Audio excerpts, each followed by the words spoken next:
திருத்தங்கல் பகுதியைச் சேர்ந்த 8 வயது சிறுமியின் இதயத்தில் ஏற்பட்ட இரத்த அழுத்த பாதிப்புக்கான உயர்தர மருத்துவ சிகிச்சை செலவை அதிமுக முன்னாள் அமைச்சர் ராஜேந்திர பாலாஜி ஏற்றுக்கொண்டார்.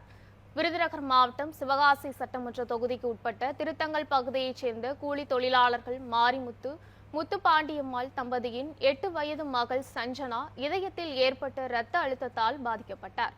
இதையறிந்த அதிமுக முன்னாள் அமைச்சரும் விருதுநகர் மேற்கு மாவட்ட அதிமுக செயலாளருமான ராஜேந்திர பாலாஜி சிறுமி மற்றும் அவரது குடும்பத்தினரை திருத்தங்கலில் உள்ள தனது இல்லத்திற்கு வரவழைத்தார். அப்போது சிறுமி மற்றும் அவரது பெற்றோரிடம் நலம் விசாரித்தார்.